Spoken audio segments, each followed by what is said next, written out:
سيئات أعمالنا من يهد الله فلا مضل له ومن يضلله فلا هادي له وأشهد أن لا إله إلا الله وحده لا شريك له وأشهد أن محمدا عبده ورسوله أما بعد فأعوذ بالله من الشيطان الرجيم بسم الله الرحمن الرحيم وإن من شيعته لإبراهيم إذ جاء ربه بقلب سليم إذ قال لأبيه وقومه ماذا تعبدون أئفكا آلهة دون الله تريدون فما ظنكم برب العالمين فنظر نظرة في النجوم فقال إني سقيم فتولوا عنه مدبرين فراغ إلى آلهتهم فقال ألا تأكلون ما لكم لا تنطقون فراغ عليهم ضرب باليمين فأقبلوا عليه يذفون قال تعبدون ما تنحتون واللہ خلقکم وما تعبدون۔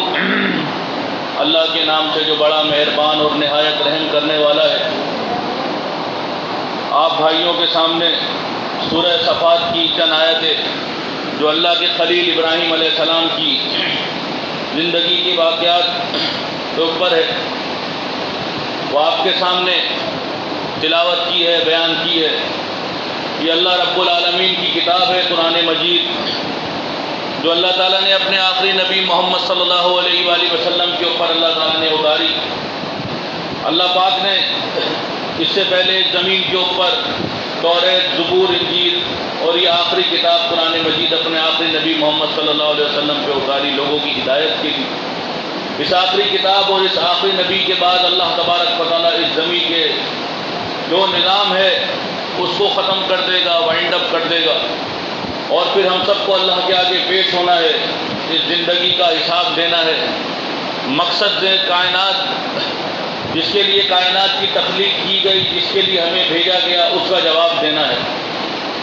اس چیز کے بارے میں اللہ تبارک و تعالیٰ ہم سے پوچھے گا، جس کا اقرار ہم نے اللہ کے پاس کیا جب اللہ نے ہم سے پوچھا کہ کیا میں تمہارا رب نہیں ہوں؟ اللہ نے کہا، ہم سب نے کہا بالکل اللہ تعالیٰ تو ہمارا رب ہے۔ پھر ہم اس زمین کے اوپر آئے، اللہ تبارک و تعالیٰ نے ہمیں پیدا کیا، اور پیدا کرنے کے بعد کہا کہ بس یہ زندگی اور موت دی ہے، اس کا ایک ہی مقصد ہے، تمہیں اللہ رب العالمین نے یہ دیکھنا ہے کہ کون اللہ رب العالمین کا فرما بردار ہے اور کون نافرمان، کون اس عہد کو یاد رکھتا ہے اور کون اس عہد کے ساتھ دغا کرتا ہے۔ دو ہی انجام ہونے ہیں، ایک کا نام ہے جنت، ایک کا نام ہے جہنم۔ جو اللہ کے اقرار کو یاد کرتے ہوئے اپنی زندگی بسر کرے گا، اللہ کو معبود مانے گا۔ اللہ تعالیٰ نے قرآن میں بھی یہی فرمایا، ان الذین قالوا ربنا اللہ ثم استقاموا، جس نے کہا ہمارا رب اللہ ہے، وہی اقرار، جس نے کہا ہمارا رب اللہ ہے، ثم استقاموا، اور پھر جم گیا، جو آزمائشیں آئی، تکلیفیں آئیں، اس کے اوپر صبر کیا، اللہ سے مدد مانگی، تو اللہ نے فرمایا اس کا انجام کیا ہوگا؟ تتنزل علیہم الملائکۃ الا تخافوا ولا تحزنوا، ہمارے فرشتے اس کے پاس آئیں گے اور کہیں گے غم نہ کرو، ہم تمہیں جنت کی خوشخبری، جنت کی بشارت دینے آئے ہیں۔ تو انجام کار کن کا اچھا ہوگا؟ جنہوں نے اللہ کو اپنا رب مانا ہوگا، معبود اور مسجود، داتا، دستگیر، مشکل کشا، حاجت روا، جس نے اللہ کو مانا ہوگا۔ یہی اللہ تبارک و تعالیٰ جب جنت کے اندر حساب کتاب ہو جائے گا اور ایک لوگوں کا جمع غفیر جہنم کی طرف جا رہا ہوگا، تو سورہ یاسین میں فرمایا اللہ تعالیٰ ان سے کہے گا الم اعہد الیکم یا بنی آدم اللہ تعبدوا الشیطان، کہ آدم کی اولاد میں نے تجھے منع نہیں کیا تھا کہ شیطان کی بندگی نہ کری، انہ لکم عدو مبین، وہ تیرا کھلا دشمن ہے، وانعبدونی، میری بندگی کریو، ھذا صراط مستقیم، یہی سیدھا راستہ ہے۔ وہ پورا قرآن الحمدو سے لے کے والناس تک مالک کائنات کی توحید کے اوپر بھرا ہوا ہے کہ اس کائنات کا خالق، اس کائنات کا مالک، اس کائنات کا داتا، اس کائنات کا معبود اور مسجود ایک اللہ ہے۔ اسی ایک اللہ نے یہ کائنات بنائی، وہی اللہ ہمیشہ ہے اور وہی اللہ ہمیشہ رہے گا، اور وہی اللہ حساب کرے گا، وہی جنت اور دوزخ کا مالک ہے، پوری کائنات کا مالک ہے۔ اس کے آگے کوئی نہیں کھڑا ہو سکتا، اس کے آگے کوئی گناہگار مشرک کی کوئی شفاعت نہیں ہے۔ اللہ تعالیٰ نے کہا انہ من یشرک باللہ، جو اس حال میں مرا کہ اللہ کے ساتھ شریک کرتا ہو، فقط حرم اللہ علیہ جنہ، اللہ کے اوپر اس کی جنت حرام ہے۔ آج گناہ کرتے ہیں، شرک کرتے ہیں، اللہ کی معصیت کرتے ہیں، نمازیں چھوڑ دیتے ہیں اور اللہ کا خوف دلوں سے ختم ہو جاتا ہے۔ کیا ہے؟ اللہ کے نبی ہماری سفارش کر دیں گے، ہماری شفاعت کر دیں گے، وہ ہمیں اللہ کے عذاب سے بچا لیں گے، اللہ کے پاس کھڑے ہو جائیں گے۔ اللہ کے نبی صلی اللہ علیہ وسلم کے دور کا واقعہ ہے۔ نبی علیہ السلام صحابہ کے اندر موجود ہیں، زندہ ہیں، صحابہ بھی زندہ ہیں۔ اللہ کے نبی صلی اللہ علیہ وسلم قرآن کے خلاف کوئی کام نہیں کریں گے۔ یہ کوئی سوچ کیسے لیتا ہے؟ اس کے بعد ایک عورت چوری کر لیتی ہے، حسب نسب اچھا ہوتا ہے،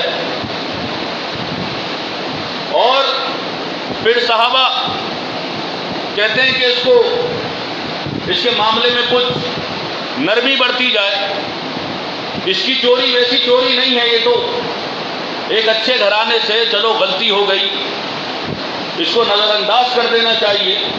لیکن بات کون کرے؟ نبی صلی اللہ علیہ وسلم کے سب سے قریب اسامہ رضی اللہ عنہ کو آگے کیا جاتا ہے کہ آپ بات کریں۔ وہ کہتے ہیں اللہ کے نبی علیہ الصلوۃ والسلام آپ اس کو معاف کر دیں۔ نبی صلی اللہ علیہ وسلم کے چہرے مبارک پہ جو ہے غصے کے آثار نمودار ہوتے ہیں، اور آپ کھڑے ہوتے ہیں، کہتے ہیں قسم سے اس سے پہلے جن قوموں کو اللہ تعالیٰ نے برباد کیا ان کی وجہ کیا تھی کہ جب کوئی غلط کام کرتا اس کو چھوڑ دیتے تھے، اور کوئی غریب کام کرتا اس کو لٹکا دیتے تھے۔ اللہ کی قسم اگر میری بیٹی فاطمہ بھی ہوتی، فاطمہ بنت محمد، اور وہ بھی چوری کرتی تو اس کا باپ ایک منٹ کے لیے بھی نہیں ٹھہرتا۔ جب اللہ رب العالمین نے قرآن کے اندر فیصلہ کر دیا ہے کہ چور کا ہاتھ کاٹنا ہے، پھر تم کیوں سفارش لے کے آئے اس چور کی؟ تم نے کیوں میرے سے کہا کہ اس چور کی سفارش کرو؟ تم مجھ سے اللہ کے احکامات کے بارے میں مجھے بیچ میں ڈالنا چاہتے ہو۔ قسم سے یہ کوئی حسب نسب دیکھ کے آئے ہو، میری بیٹی سامنے کھڑی ہوتی تو میں اس کے ہاتھ کاٹ دیتا۔ کیسے تم مشرکوں کی شفاعت کریں گے رسول اللہ صلی اللہ علیہ وسلم جنہوں نے دین بدل دیا؟ اللہ کے نبی صلی اللہ علیہ وسلم حوض کوثر پہ ان کو اپنی نظروں سے دور کر دیں گے۔ وہ پانی پلانے کے لیے آگے بڑھیں گے، عالم الغیب نہیں ہے وہ۔ ان کو فرشتے کہیں گے اللہ کے نبی صلی اللہ علیہ وسلم آپ رک جائیے، ان کو پانی نہ پلائیے۔ وہ کہیں گے میرے امتی ہیں یہ، کہا آپ کے جانے کے بعد انہوں نے دین بدل دیا تھا، کہا ان کو مجھ سے دور کر دو، ان کو میری نظروں سے دور کر دو۔ ان کا کیا تعلق مشرکوں کا؟ جو نبی صلی اللہ علیہ وسلم کی دعوت سے انحراف کریں، جو قرآن کی دعوت سے انحراف کریں، جو انبیاء کی طریقے سے انحراف کریں، جو صحابہ کرام کے طریقے سے انحراف کریں، جو مومن اور مطیع اور فرما بردار بننے کے بجائے دیوبندی بریلوی اہل حدیث بنے، جو ایک اللہ کے دین کے بجائے مختلف دروں پہ جا کے اپنے باتیں ٹیکیں اور اپنی بھیپتائیں بیان کرے اور مردوں سے جن کے بارے میں اللہ فرمائے لن یخلقوا ذبابا، جو ایک مکھی بنانے والے نہیں ہیں، ان کا کیا تعلق؟ ان کی کون کرے گا شفاعت؟ کوئی آگے نہیں بڑھے گا ان کی شفاعت کے لیے، ان کی سفارش کے لیے۔ اللہ تعالیٰ کے بارگاہ کے اندر اللہ تبارک و تعالیٰ جب حساب لے گا تو سفارش بھی اس کی ہوگی جس کو اللہ چاہے گا، جس کے لیے من ذا الذی یشفع عندہ الا باذنہ، اس کے دربار میں، اس کی بارگاہ کے اندر کوئی اس کی اجازت کے بغیر کسی کی سفارش کر ہی نہیں سکتا۔ وَمَن يَعْمَلْ مِثْقَالَ ذَرَّةٍ خَيْرًا يَرَى شَرًّا يَرَى، تمہارے ذرہ برابر اعمال بھی وہ آگے لے آئے گا، ذرہ برابر نیکی ہر چیز تمہارے آگے لا کے کھڑا کر دے گا، کتابیں روشن کھول دے گا تمہارے سامنے۔ یہ تمہارا جسم، ہمارے ہاتھ، ہمارے پاؤں اللہ کی بارگاہ میں گواہی پیش کریں گے کہ اللہ تعالیٰ انہوں نے ہم سے مزاروں پہ سجدے کروائے ہیں، انہوں نے ان ہاتھوں سے غیر اللہ کے نام پہ آستانوں پہ جانور ذبح کروائے ہیں۔ یہ ہمارے لوگوں کے ہاتھ، یہ لوگوں کے پاؤں، اللہ تعالیٰ نے سورہ حامیم سجدہ کے اندر فرمایا گواہی پیش کریں کہ یہ مشرک تھے۔ کائنات کیوں بنی ہے؟ وما خلقت الجن والانس الا لیعبدون، انسان اور جنوں کو اپنی بندگی کے لیے پیدا کیا۔ اللہ تعالیٰ کو یہ نہیں دیکھنا تھا کون کتنی دولت کھڑی کرتا ہے، کون بڑی عمارتیں کھڑی کرتا ہے۔ اللہ تعالیٰ کے نزدیک کون ہے؟ رسول اللہ صلی اللہ علیہ وسلم نے فرمایا تقویٰ ہاؤنا، تقویٰ یہ ہے دل کے اندر موجود ہے، گاڑیوں کے اندر، ٹوپیوں کے اندر، کپڑوں کے اندر نہیں، تقویٰ ہاؤنا، تقویٰ دل کے اندر موجود ہے۔ ان اکرمکم عند اللہ یتقاکم، اللہ کے نزدیک وہ ہے جو اللہ سے سب سے زیادہ ڈرنے والا ہے، وہ سب سے زیادہ اللہ کے قریب ہے۔ اللہ کے قریبی دولت نہیں ہے کہ جس کے پاس سب سے زیادہ دولت ہے، جس کے پاس جو سب سے زیادہ جو ہے اچھی قرات ہے، جو اچھی جو ہے بیان کرتا ہے، وہ اللہ سب سے زیادہ اللہ کے قریب وہ ہے جو اللہ سے سب سے زیادہ ڈرنے والا ہے۔ اس مالک کائنات نے دنیا بنائی، اس لیے بنائی کہ اس کی بندگی ہو، اور جب اس کی بندگی سے جو قوم انحراف کرتی ہے، اللہ تعالیٰ مالک الملک ہے، وہ چاہے تو لمحوں کے اندر ان بستی کو تباہ و برباد کر دے۔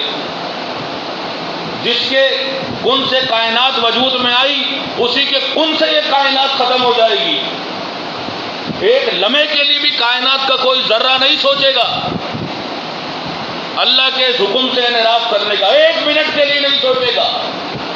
کن فیکون باذن ربی، کہے گا ہو جا، اللہ کا حکم ہے ہو جا، ختم ہو جائے گی پوری کائنات۔ ایک لمحے کے لیے سورج نہیں سوچے گا، ایک لمحے کے لیے چاند نہیں سوچے گا، ایک لمحے کے لیے سمندر نہیں سوچے گا۔ کس گھمنڈ کے اندر ہو، کس قوم کے اندر ہو، کس طاقت کے اندر ہو، مسل کے رکھ دے گا اللہ تبارک و تعالیٰ، وجود ختم ہو جائے گا۔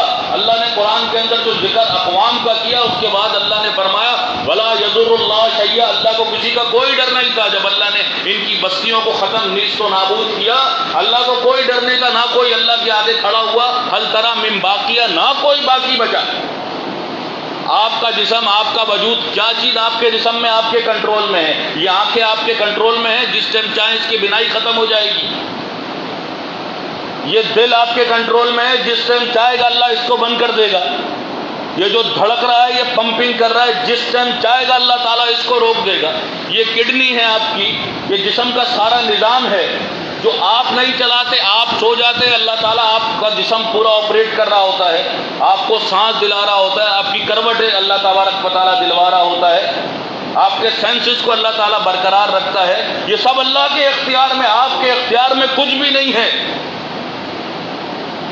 جس ٹائم چاہے گا، جس وقت چاہے گا، اس کو جو ہے اللہ تعالیٰ وہیں شٹ کر دے گا، کوئی نہیں کھول سکے گا، کوئی طاقت آگے نہیں بڑھ سکے گی۔ محنت کب تک ہوتی ہے؟ جب تک روح ہے، جہاں روح نکل گئی ڈاکٹر بولتے ہیں بس ختم، اب معاملہ، اب کچھ نہیں ہو سکتا۔ اور روح کیا ہے؟ اللہ کا حکم۔ یسألونک عن الروح، یہ آپ سے روح کے بارے میں پوچھتے ہیں، ان سے کہہ دیجیے قل روح من کہ روح جو ہے اللہ کا حکم ہے، امر ربی، اللہ کا حکم ہے روح، اللہ کا حکم ہے روح۔ جب اللہ کا حکم ہوگا یہ پرواز کر جائے گی، یہ دل کچھ چیز آپ کے کنٹرول میں نہیں رہے۔ انسان کتنا بے بس ہے، کتنا لاچار ہے، جس کو اپنے آنے والے وقت کا نہیں پتا ہوتا۔ اپنی صحت بھی اس کی اچھی ہوتی ہے، اس کے پاس بینک بیلنس بھی ہوتا ہے، ہر چیز ہوتی ہے، لیکن اس کو آنے والے گھنٹے کا نہیں معلوم کہ میرے ساتھ کیا حادثہ پیش آنے والا ہے۔ اور اس آنکھ کا اس کو اللہ نے بتا دیا کہ دیکھ موت تجھے نہیں معلوم کہ تیری موت کب آنی ہے، لیکن یہ سن لے کہ اگر تیری موت کفر و شرک کے اوپر آئی تو میں ایسا تجھے پکڑوں گا، اِنَّ بَطْشَ رَبِّكَ لَشَدِيدٌ، میری پکڑ بڑی شدید ہے، اور اس وقت نارحم کروں گا، آنکھ کے اندر ڈال دوں گا، اور آنکھ کناتوں کی طرح تجھ سے لپٹ جائے گی، اور پینے کو زخم دوں گا، یہ کھولتا ہوا تانبا، اور یہ زخم تمہارے حلق کے اندر پھنس جائے گا۔ ظالموں تم ادھر بھاگو گے، اللہ سے کہو گے اللہ تعالیٰ دنیا میں واپس بھیج دے۔ اللہ پورا نقشہ بتا رہا ہے، اس ایکسیڈنٹ کے بعد کا نقشہ بتا رہا ہے کہ یہ اس کے بعد تمہارے نقصانات ہوں گے، اس حادثے کے بعد خبردار سمجھ جاؤ، جس کی تمہیں خبر نہیں ہے، جس موت کی، جس وقت کی، جس سانحے کی تمہیں خبر نہیں ہے، لیکن اس کے بعد کی تمہیں خبر دیتا ہوں کہ خبردار، انہ من یشرک باللہ، اس حال میں تمہاری آنکھ بند ہوئی کہ تم اللہ کے ساتھ کسی کو شریک کرتے ہو،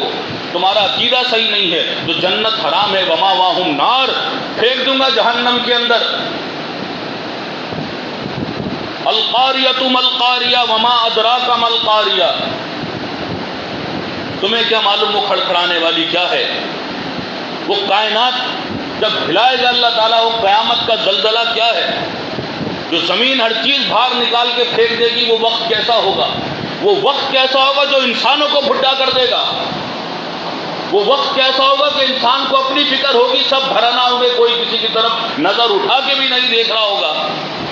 وہ وقت کیسا ہوگا جب انسان کو مارتے ہوئے لے کے جائیں گے اور وہ اللہ سے ایک ہی بات کرے گا، اللہ مجھے واپس بھیج دے، اللہ مجھے واپس بھیج دے، لالی عمل صالحا فیما ترکتک اللہ تعالیٰ پھر ایمان والوں سے مخاطب ہوتا ہے، یا ایھا الذین آمنوا لا تلھکم اموالکم ولا اولادکم عن ذکر اللہ، کہ تمہارا مال، تمہاری اولاد تمہیں اللہ کی راہ سے غافل نہ کر دے۔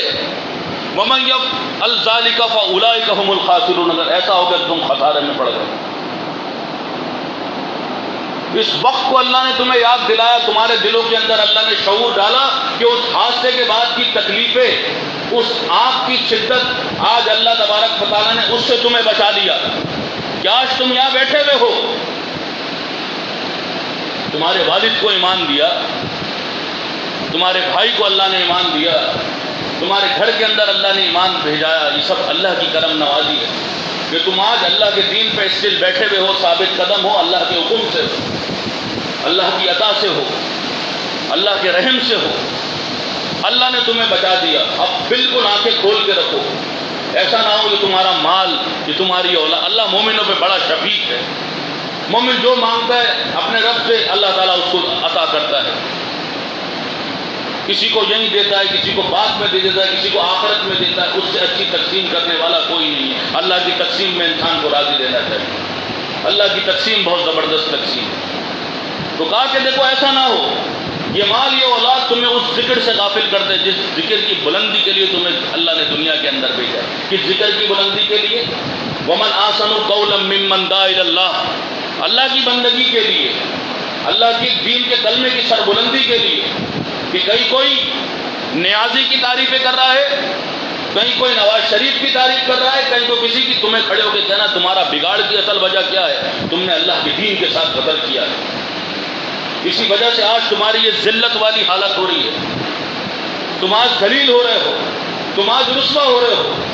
یہ تنازع قرآن کی طرف پھیرو اور دیکھو کہ اللہ تعالیٰ نے اقوام کو کیوں برباد کیا۔ کان اکثرہم مشرکین، وہ مشرک بن چکے تھے اور آج تم بھی انہی کی طرح مشرک ہو، قبر پرست ہو، اکابر پرست ہو، پیر پرست ہو، بت پرست ہو، آتش پرست ہو۔ تو اللہ تعالیٰ نے ہمیں اس حادثے سے بچایا، ہمیں اس کا شعور دیا، اللہ کا لاکھ لاکھ احسان ہے، اللہ کا لاکھ لاکھ شکر ہے۔ لیکن جس انسان کو اس کا شعور نہیں دیا، وہ اپنی موت کی تیاری کس رکنے کی کیا کرتا ہے؟ میڈیسن اپنی جیب میں رکھتا ہے، جیسے مجھے اٹیک ہوگا میں زبان کے نیچے گولی رکھوں، کیا معلوم اتنا وقت ہی نہ ملے تمہیں تم جیب سے گولی نکال سکو۔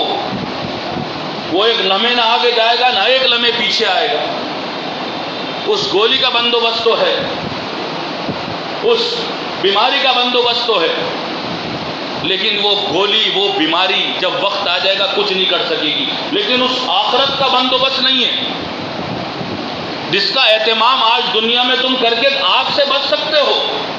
ذرا سی کوشش کر لو، اللہ تعالیٰ تمہیں آگ سے بچا لے گا۔ اللہ تعالیٰ کہتا ہے کہ میں اپنے بندے کی توبہ سے اس طرح کے خوش ہوتا ہوں، بخاری مسلم کی حدیث ہے کہ کوئی شخص اونٹ کے اوپر اپنا سارا مال لے کے، اپنے پیسے لے کے کہیں سفر پہ نکلا ہے، پھر وہ وہاں ایک درخت کے نیچے، ایک سائے کے نیچے صحرا میں جب وہ چلتا ہے تو اس کو ایک درخت نظر آتا ہے، وہاں وہ کچھ سستانے کے لیے بیٹھتا ہے، اپنے اونٹ کو باندھ دیتا ہے۔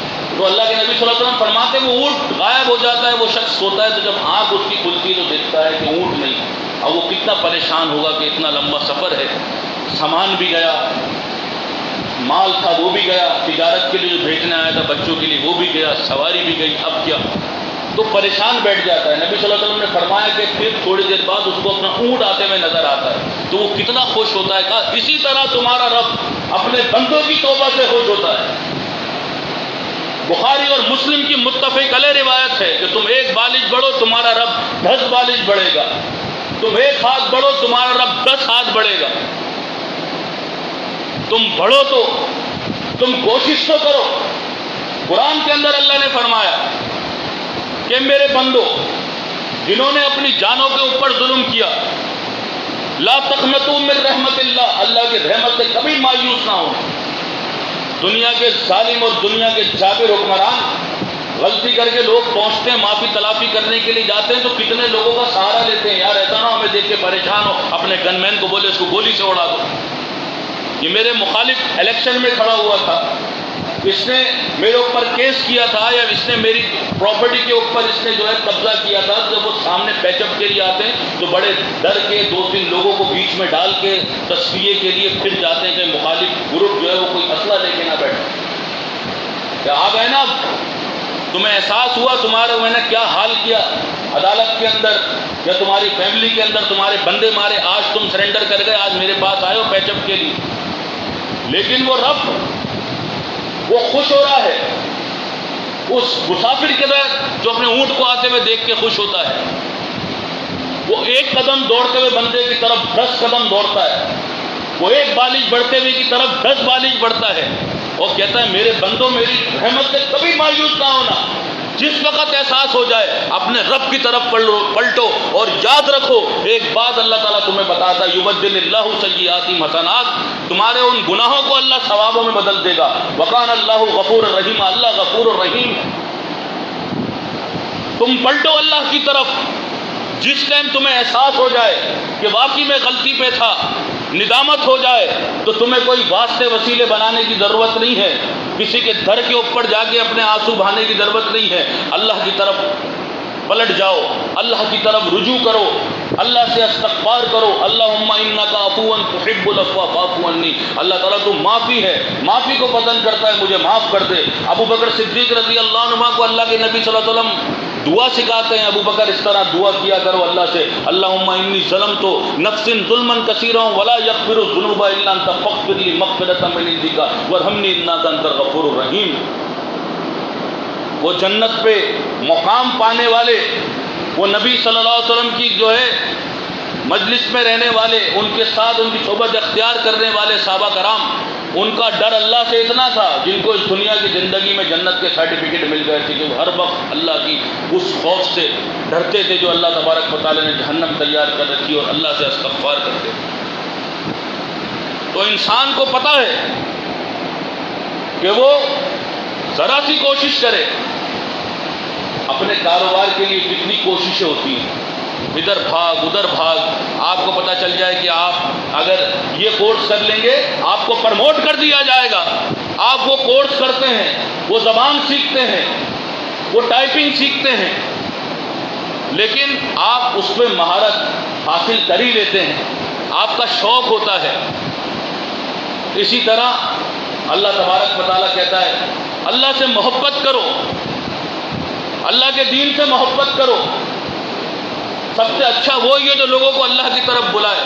کبھی بھی انسان جو بھی اللہ تبارک و تعالیٰ کے دین کے اوپر تدبر کرتا ہے، اللہ تعالیٰ دین پہ تدبر کی دعوت دیتا ہے۔ افلا یتدبرون القرآن، لوگوں تم قرآن پہ غور و فکر کیوں نہیں کرتے؟ ام علی قلوب اقفالها، کیا تمہارے دلوں کے اندر زنگ ہے؟ کبھی بھی کوئی قرآن کھولے اس کے بعد سمجھ میں آ جائے گی، وہ سمجھ جائے گا واقعی میں رسول اللہ صلی اللہ علیہ وسلم کے سامنے صحابہ نے اس چور عورت کی سفارش کری، وہ لوٹا دی گئی، رسول غصے میں آ گئے تو ہم گناہ کر کے شرک کر کے جائیں گے، کبھی رسول اللہ نہیں کھڑے ہوں گے ہماری شفاعت کے لیے، کوئی پیغمبر آگے نہیں بڑھے گا، سیدھی سیدھی جہنم ہے۔ پھر وہ گولیاں رکھنے کے بالکل رکھیں گولیاں، لیکن اس آخرت کی اس حادثے کے بعد کی تیاری کریں جو فرشتہ آپ کے لیے اوپر اللہ نے مقرر کر دے گا کہ بس آج 6 بجے تجھے اس بندے کو لے کے آنا ہے۔ نہ وہ بندہ منع کرے گا، نہ وہ وقت آگے پیچھے آئے گا، بھلے آپ کا جسم کتنا زبردست ہو، بھلے آپ کے اندر کتنی طاقت کیوں نہ ہو، بھلے آپ کی کتنی فوج کیوں نہ ہو، جیسے آپ کا وقت آئے گا آپ کو فرشتے اٹھا کے اللہ کے پاس کھڑا کر دیں گے۔ اس حادثے سے اس وقت سے آپ نہیں بچ سکتے، اس جہنم سے آپ بچ سکتے ہو۔ قرآن آپ کے پاس موجود ہے، ہدایت آپ کے پاس موجود ہے، اور جن کے پاس ایمان ہے وہ اللہ کا شکر ادا کرے، اللہ کا ان کے پاس عطا ہے، اللہ کی بہت بڑی ان کے پاس نعمت موجود ہے کہ اللہ نے آج ان کے دلوں کے اندر احساس اجاگر کر دیا، ورنہ کتنے لوگ ہیں اللہ تعالیٰ فرماتا ہے صم بکم عمی فہم لا یرجعون، اندھے ہیں، گورے ہیں، بہرے ہیں، ان کے دلوں پہ اللہ نے مہر لگا دی۔ ہم ان کے اندر نہیں ہیں، مالک نے ہمارا شمار ان کے اندر نہیں کیا، اللہ نے ہمیں مومنوں کی صف کے اندر کھڑا کیا۔ مہنگے مہنگے جانور لا کے قربانی کی جاتی ہے، جو میں نے ابھی سورہ صفات کی آیت آپ کے سامنے تلاوت کی ہے، وہ ہر عید کے دن خطبے کے اندر مولوی کھڑا ہو کے پڑھتا ہے، اِنَّ مِن شِیَتِهِ لَا إِبْرَاهِيمَ وَإِنَّ مِن شِیَتِهِ لَا إِبْرَاهِيمَ۔ کتاب کے اندر ابراہیم کا ذکر کرو، کیا ذکر تھا ابراہیم کا؟ کیا ذکر کرو قرآن کے اندر اللہ تعالیٰ نے کہا ذکر کرو ابراہیم کا، جو صاف دل لے کے اللہ کے پاس آیا، مالک کا وقار تھا اس دل کے اندر، وہ سمجھ چکے تھے اس کائنات کو چلانے والا، اس کائنات کا نظام آپریٹ کرنے والا ایک اللہ ہے، اس کائنات کا معبود اور مسجود ایک اللہ ہے، اس کائنات کا کوئی پتہ نہیں جھڑتا جب تک اللہ کا حکم نہ ہو، یہ کائنات اسی کے حکم سے بنی ہے، اسی کے حکم سے ختم ہو جائے گی، اور انہوں نے اس کی طرف رجوع کیا، چاند ستارے دیکھے، کہا کہ یہ غائب ہونے والے مجھے پسند نہیں ہے۔ یہ پوری آیتیں تلاوت ہوتی ہیں، وہ جانور ذبح کرنے والے حاجی اور وہ سارے نمازی سب بیٹھے ہوئے ہوتے ہیں، ان کو ابراہیم کا ایمان نہیں معلوم، ان کو قربانی معلوم ہے کہ 2 دانت اگر کھیرا ہوگا قربانی نہیں ہوگی، لنگڑا ہوگا قربانی نہیں ہوگی، کان کٹا ہوگا قربانی نہیں ہوگی، پروا جانور اچھا جانور ہونا چاہیے، خوبصورت جانور ہونا چاہیے، یہ بات معلوم ہے۔ ان کے عقیدے اگر ٹٹولے تو آزر جیسے ان کے عقیدے ہیں کہ ابراہیم کا باپ آزر بھی اس عقیدے سے شرما جائے جو آج اس امت مسلمہ کا نام نہاد کا عقیدہ ہے۔ وہ آزر کا کیا عقیدہ ہوگا جو آج ابراہیم کے نام لیوا کا، اس دین اسلام کے نام لیوا کا عقیدہ ہے؟ اس سے پوچھو کیا پڑھا ہے خطبے میں، کیا پڑھا اس مولوی نے؟ نہ اس کو معلوم ہے نہ مولوی کو معلوم ہے۔ کالا اساطیر الاولین، یہ تو گزرے ہوئے لوگوں کی کہانیاں ہیں۔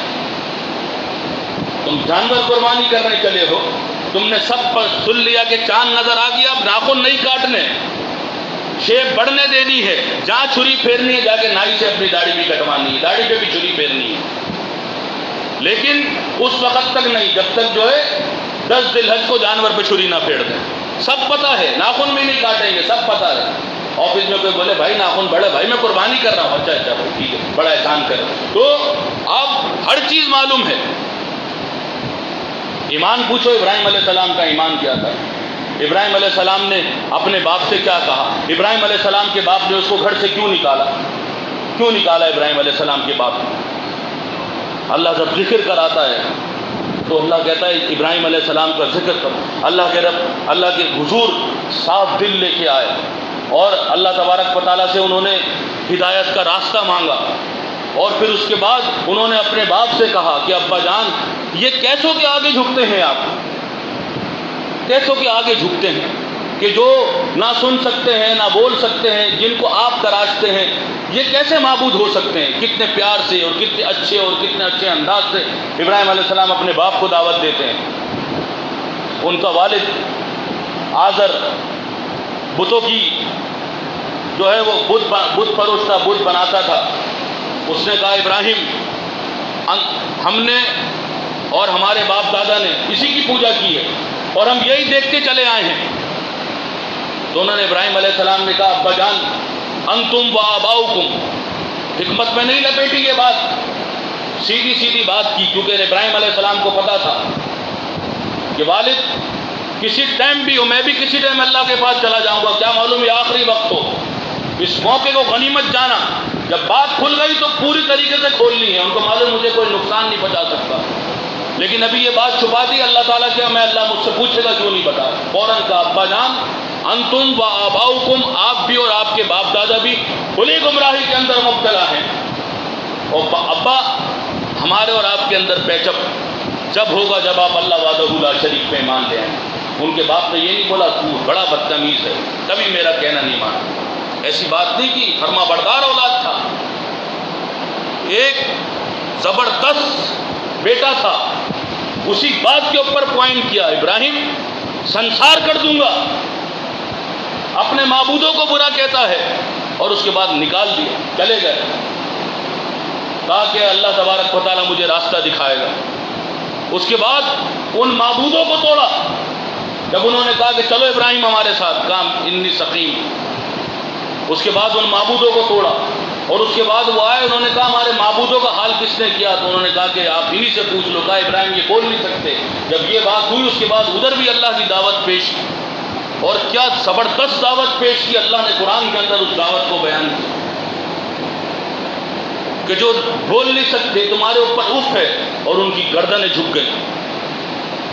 وہ اپنے عقیدے کے اوپر ماندہ ہو گئے کہ واقعی میں ہم کیا کام کر رہے تھے، لیکن ان کے پنڈتوں نے، ان کے آبار اور روحانوں نے ان کو کہا کہ آگ کا الاؤ تیار کرو، اس کی بات میں نہ آنا۔ اور آگ کا الاؤ تیار کرنے کی بات کہنے کے بعد بھی ابراہیم علیہ السلام اپنی بات سے پیچھے نہیں ہٹے۔ انہوں نے کہا آگ کا الاؤ تیار کرو، ابھی آگ تیار نہیں ہوئی تھی، ابھی یہ بیان دیا کہ کچھ اس کے اندر نرمی آئے گی، یہ ذرا سا پیچھے ہٹے گا۔ لیکن اس نے کہا اف ہے تمہارے عقیدوں کے اوپر اور ان معبودوں کے اوپر جو نہ دیکھ سکتے ہیں، جو نہ سن سکتے ہیں، اور تم ان کے آگے حاضر باش لشکر بن کے کھڑے ہو۔ چلے گئے آگ جلانے کے لیے۔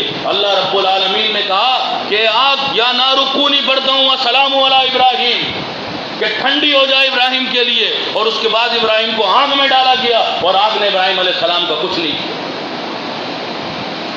اس بچے کو اللہ تبارک و تعالیٰ نے ان کو دیا۔ کوئی باپ اپنے بچے پہ چوری نہیں پھیر سکتا۔ ابراہیم علیہ السلام کو بھی اللہ نے اتنا جگر دیا، اللہ نے ان کو توفیق دی، کیونکہ ان کا ذکر خیر باقی چھوڑنا تھا، ان کو اتنی ہمت دی اللہ تبارک و تعالیٰ نے کہ ان کے اوپر سلامتی بھیجنی تھی۔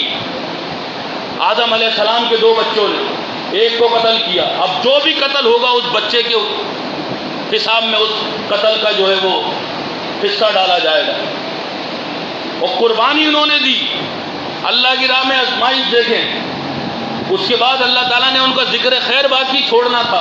جو بھی جانور ذبح ہوگا اللہ تبارک و تعالیٰ انہی کا نام، اسی کا وقت، کہ اللہ کے نبی صلی اللہ علیہ وسلم سے پوچھا، اللہ کے نبی صلی اللہ علیہ وسلم یہ قربانی کیا ہے؟ کہا تمہارے باپ ابراہیم علیہ السلام کی سنت ہے، یہ اس کا اجر ملے گا، اللہ کے خلیل ابراہیم علیہ السلام۔ تو اس کے بعد وہ بیٹا جب باپ کے ساتھ دوڑنے لگا، اولاد کیا ہوتی ہے، جو یہاں اولاد والے بیٹھے وہ سمجھتے ہیں، جن کی نہیں اللہ تعالیٰ ان کو بھی اولاد نرینہ عطا فرمائے پروردگار ہے۔ تو اس کے بعد وہ بچہ جب باپ کے ساتھ دوڑنے کے قابل ہوا، بڑھاپے میں اولاد مانگی، قریب قریب ابراہیم کی بیوی ہنس پڑی۔ جب فرشتوں نے کہا تجھے اولاد کی بشارت دینے آئے ہیں، بیوی ہنس پڑی کہ یہ کیسے ہوگا۔ آپ دیکھیں اللہ کی شان، میرا مالک ایک ایک بات بیان کرتا ہے، اپنے نیک بندوں کی ایک ایک بات اللہ تعالیٰ بیان کرتا ہے۔ کہا ابراہیم علیہ السلام کی بیوی قریب کھڑی ہنس رہی تھی، کہا یہ کیسے ہو سکتا ہے، میرے شوہر بوڑھے ہو چکے ہیں۔ تو انہوں نے کہا کہ اللہ کی رحمت سے مایوس نہ ہو، اللہ سے اولاد مانگتے تھے، ربی حب لی من الصالحین، اللہ تعالیٰ نیک لڑکا میرے کو عطا کر، اللہ تعالیٰ نیک اولاد مجھے دے۔ اللہ تبارک و تعالیٰ نے اولاد دی، اور اس کے بعد جب اپنے باپ کے ساتھ بھاگنے کے قابل ہو گئے، اللہ تعالیٰ نے ان کو خواب دکھا دیا، اللہ تعالیٰ نے ان کو ہمت دی پروردگار عالم نے، اور اس کے بعد وہ اپنے بیٹے کو لے کے گئے اور ماتھے کے بل لٹایا۔ آج لوگ کہتے ہیں ماتھے کے بل اس لیے لٹایا کہ منہ سے اس لیے نہیں لٹایا کہ باپ اگر بیٹے کا چہرہ دیکھتا چھری نہیں پھیری جاتی۔ جھوٹ ہے یہ، بکواس ہے یہ، بہتان ہے یہ، کوئی ایسی بات حدیث قرآن کے اندر نہیں ہے۔ جو شخص چھری اٹھا کے پھیر سکتا ہو، کبھی اللہ کے لیے وہ گئے تھے چھری اٹھا کے، کس چیز کی شفقت، اپنا گھر چھوڑ دیا، اپنی بیوی کو جنگل بیابان میں چھوڑ دیا۔ آگے بڑے، ان کی بیوی نے کہا ابراہیم کہاں جنگل بیابان میں چھوڑ کے جا رہے ہیں؟ خاموش۔ پھر پوچھتی ہیں، پھر کہتی ہیں ایک بات سنیں، کیا اللہ کا حکم ہے؟ بولے ہاں یہ اللہ کا حکم ہے۔ ان کی بیوی بولتی ہے آپ جائیے، اللہ تبارک و تعالیٰ ہمارا نگہبان ہے۔ اور پھر پانی دیکھ کے جو وہ بھاگتی ہیں اپنے بچے کے لیے، اور آج وہ اس بھاگنے کو اللہ تعالیٰ نے ان الصفا والمروہ من شعائر اللہ، یہ صفا و مروہ اللہ کی نشانی ہے۔ وہ اپنے بیٹے کے پانی کے لیے دوڑ رہی تھی، اللہ تعالیٰ نے وہ شاعر اللہ بنا دیا، اللہ کی نشانی بنا۔ اس کے بعد اپنے بیٹے کو ماتھے کے بل لٹایا اور چھری اٹھائی۔ اللہ نے کہا کہ ابراہیم بے شک یہ ایک سخت امتحان تھا، ایک بڑی آزمائش تھی۔ اللہ رب العالمین کائنات کا رب اس چیز کو خود کہہ رہا ہے کہ بے شک یہ ایک بڑی آزمائش تھی، لیکن سلام و تمہارے اوپر وسلام علی ابراہیم انہ کان صدیقا نبیا، تو سچے نبی تھے، ابراہیم علیہ السلام کی زندگی فالو کرنے کا ہمیں اللہ رب العالمین نے حکم دیا ایمان والوں کو. قد کانت لکم اسوۃ حسنۃ فی ابراہیم والذین معہ، کہ ایمان والو ابراہیم علیہ السلام کی اور ان کے ساتھیوں کی زندگی تمہارے لیے بہترین نمونہ ہے. ابراہیم علیہ السلام کی زندگی تمہارے لیے آئیڈیل ہے. ان کے جانور ذبح کرنے والوں کبھی ان کا عقیدہ بھی فالو کرو. اپنے باپ کے آگے انہوں نے بات بیان کی، توحید بیان کی.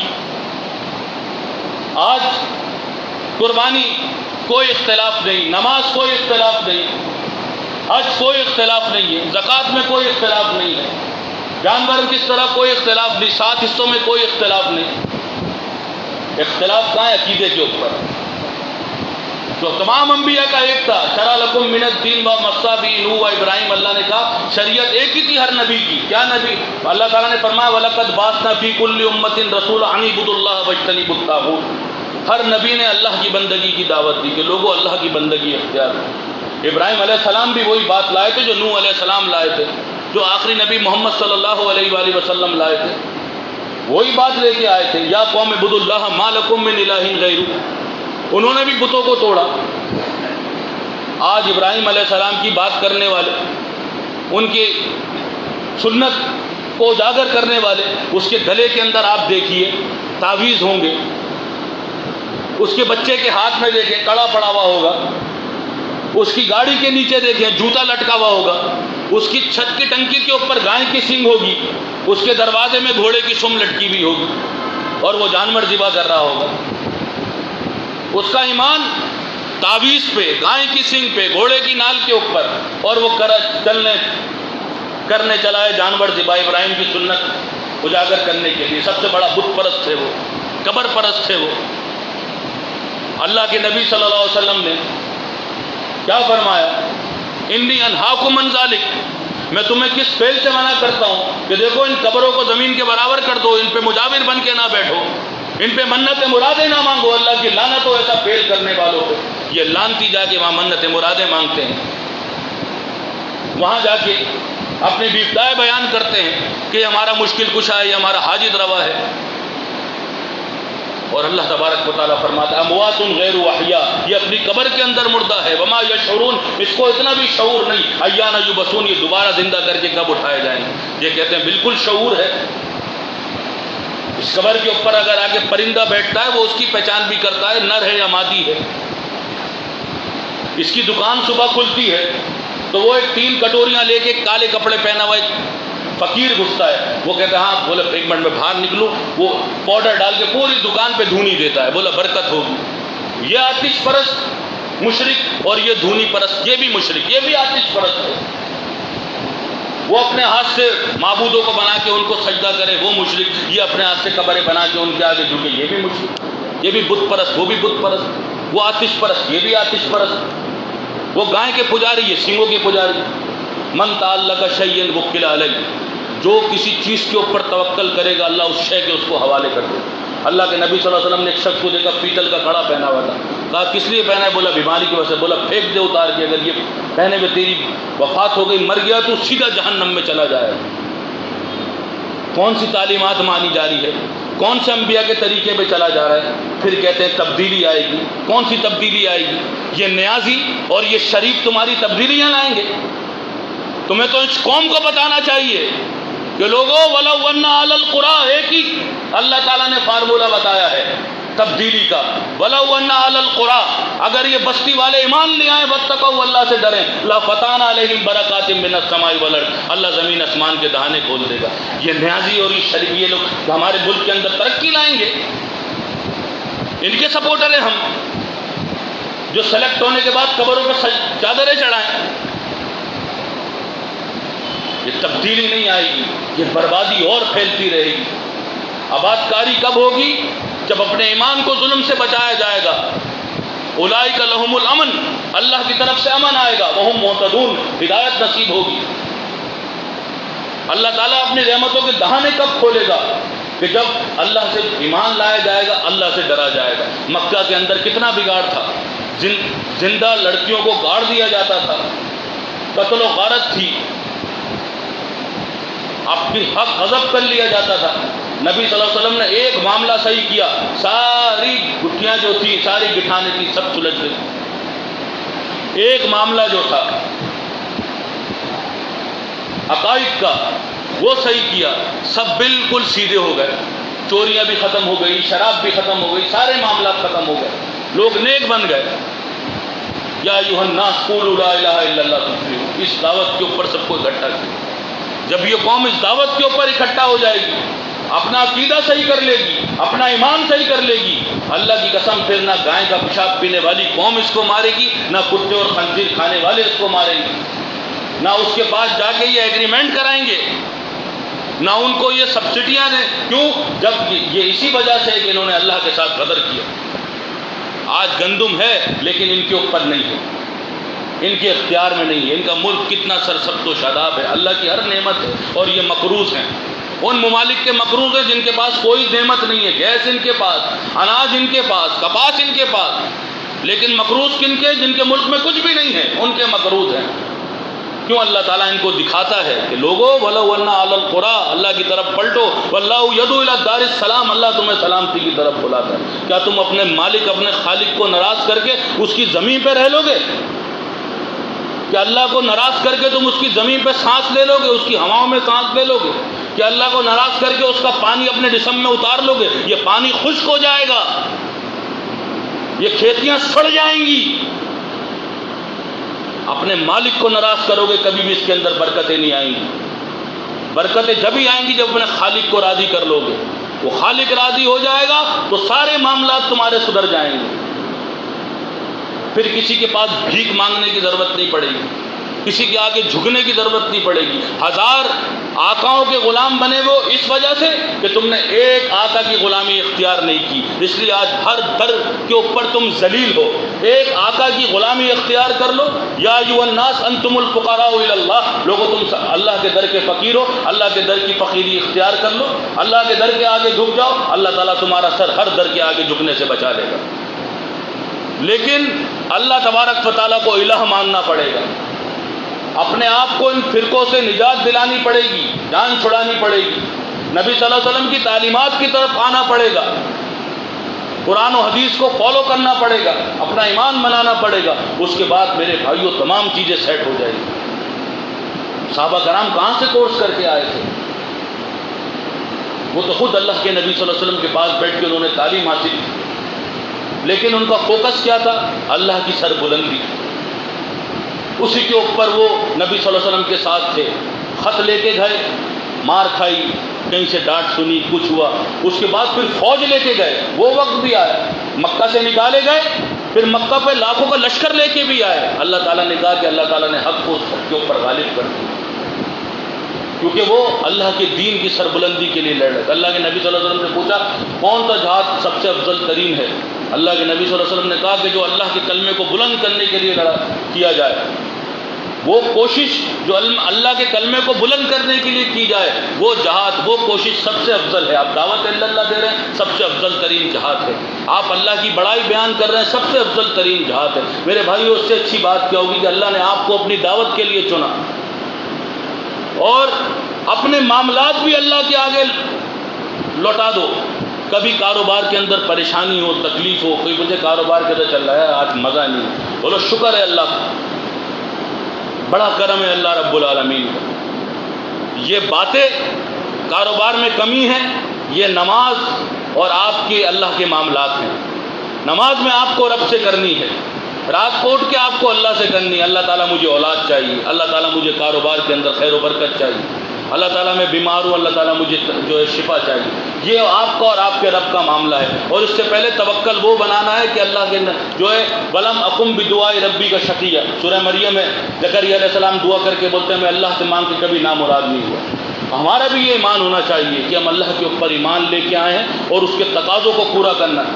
یہ نہیں جھوٹ بول رہے ہیں, لوگوں کا مال کھا رہے ہیں, گالیاں دے رہے ہیں, شادی بیاہ کے معاملات ہیں تو گانے چل رہے ہیں, مخلوط محفلیں ہو رہی ہیں, گھروں میں پردہ نہیں ہے, اور اس کے بعد جانے کے بعد بالکل 70 ڈگری چینج. اللہ کے نبی صلی اللہ علیہ وسلم نے کہا کہ 2 رخ والے سے پناہ مانگتا ہوں. 2 رخی نہیں ہونا چاہیے انسان کو, جیسا ادھر ہے ویسا ہی باہر ہے. ہمیں اللہ کے آگے پیش ہونا ہے، اللہ کے ہمیں ہر وقت یہ سوچنا ہے کہ ہمیں رب کے آگے کھڑے ہونا ہے، اور ہر حفاظت جو بھی چیز ہمیں تکلیف سے بچانے والی ہمارا محافظ اللہ رب العالمین، اور ہمیں اپنی تکلیفیں اپنے غم کے فریاد اللہ سے کرنا ہے، اور اللہ کے اختیار میں دوسرا انسان ہمیں کیا دے گا سوائے ہمیں تسلیاں اور دلاسے کے؟ اللہ کے اختیار میں سب کچھ ہے، اللہ کو راضی کرنا ہے، اللہ راضی تو تمام بیڑے پار ہو جائیں گے۔ توکل کرنا چاہیے، قسم سے کوئی کتنی سی بڑی مشکل بات ہو، آپ کے گھر کی کوئی بھی معاملات ہو، آپ اللہ پہ چھوڑ دیں، اللہ سے دعا کریں، اللہ ایسے سنبھالے گا، آپ کے وہم و گمان میں بھی نہیں ہوگا۔ اللہ تعالیٰ کہتا ہے جو اللہ سے ڈرے گا اللہ اس کے لیے راستہ نکالے گا، جو اللہ سے ڈرے گا اللہ اس کے لیے ایسی جگہ سے رزق کا بندوبست کرے گا اس کو گمان بھی نہیں ہوگا۔ موسیٰ علیہ السلام کھڑے، کیا پتہ آگے سمندر ہے، اللہ کا ڈر ہے، اللہ پہ توکل ہے، اللہ نے کہا لاٹھی مارو، راستہ بنا دیا، اللہ کے اختیار میں پانی کو گھسیٹ دے اللہ تعالیٰ، مجالے پانی آگے بڑھے، بولا آپ گزر جائیں، آگے گزر گئے۔ نبی صلی اللہ علیہ وسلم ابو بکر صدیق رضی اللہ عنہ کس معاملے کے اندر ہے کہ وہ اتنا بڑا اللہ کا ولی نمبر 1 کہ اللہ کے نبی صلی اللہ علیہ وسلم سے پوچھا، بخاری کی حدیث ہے کہ مردوں میں سب سے زیادہ عزیز آپ کو کون ہے؟ آپ نے کہا ابو بکر، اور کہا عورتوں میں؟ کہا عائشہ۔ ابو بکر ان کے ساتھ ہیں، اور کہتے ہیں اللہ کے نبی صلی اللہ علیہ وسلم کسی نے اپنے پیر کی طرف دیکھ لیا وہ ہمیں دیکھ لے گا۔ کہا ابو بکر لا تخف، ڈرو مت، ان اللہ معنا، اللہ ہمارے ساتھ ہے۔ ہمیں بھی یہ کوئی بھی پریشانی ہو، کتنی بڑی بھی آپ کے اوپر پریشانی ہو، لا تخف ان اللہ معنا، آپ کے بھلی کی زبان پہ جو الفاظ تھے وہ آپ کے بھی زبان پہ الفاظ ہونا چاہیے کہ اللہ ہمارے ساتھ ہے۔ مسکراؤ، خوش ہو جاؤ، کون تمہارا بگاڑے گا؟ آپ کا ایمان اللہ کے اوپر ہے، آپ کا یقین اللہ کے اوپر ہے، آپ کا توکل اللہ کے اوپر ہے، آپ ایمان پہ ہو، آپ کو اللہ نے تھاما ہوا ہے۔ میرے پیارے نبی صلی اللہ علیہ وسلم نے فرمایا کہ اللہ تعالیٰ جس سے محبت کرتا ہے اس کو ایمان دیتا ہے۔ آپ اللہ کے محبوب لوگ ہو، آپ کوئی دنیا کے ان لوگوں کی طرح نہیں ہو، آپ اللہ کے محبوب لوگ ہو، محبوب بندے ہو، اللہ آپ سے محبت کرتا ہے، اللہ کیسے آپ کو چھوڑے گا؟ اللہ نے ان 313 کو کتنے بڑے لشکر کے آگے فتح دی، اللہ آپ کو بھی اس دنیا کے معاملات سے نجات دے گا۔ اللہ پہ توکل کرنا ہے، اللہ راستے نکالے گا، اللہ کے اختیار میں سب ہے۔ اللہ تعالیٰ کن کہتا ہے معاملے سدھر جاتے ہیں، اللہ تعالیٰ کے حکم سے پتے جھڑتے ہیں۔ اللہ تبارک و تعالیٰ قرآن میں کہتا ہے کہ دنیا میں جتنی مخلوق ہے سب کی روزی میرے ذمہ ہے، زندگی موت اللہ کے اختیار میں، ہمارا جسم اللہ کے اختیار میں، اس دنیا میں جو آئے گا اللہ کے حکم سے آئے گا، جو اس دنیا سے جائے گا اللہ کے حکم سے جائے گا۔ کوئی سائنسدان آج اس آسمان کے اوپر نہیں جا سکا کہ جنت دوزخ دیکھ کے آیا۔ نبی صلی اللہ علیہ وسلم گئے، اللہ کے حکم سے گئے، فرشتے نے پوچھا کہ اللہ نے بلایا تھا کہاں؟ پھر دروازہ کھولا اور پھر بڑی بڑی نشانیاں دکھائیں رسول اللہ۔ ان نشانیاں دیکھنے کے بعد روئے بھی اور ہنسے بھی کہ اللہ نے وہ چیزیں تیار کر رکھی ہیں کہ لوگوں تم دیکھ لو، تم ہنسو کم روز آ گئے۔ عمر خوش ہو جاؤ، اللہ نے تمہارے لیے محل تیار کر رکھے۔ اللہ پہ توکل کیجیے، اللہ رب العالمین کی اختیار قدرت میں سب ہے اور ہم اسی کی بندگی کر رہے ہیں۔ ہمارا داتا وہی ہے، ہمارا مشکل کشا وہی ہے، ہمارا حاجت روا وہی ہے، ہمارا معبود اور مسجود اللہ ہے۔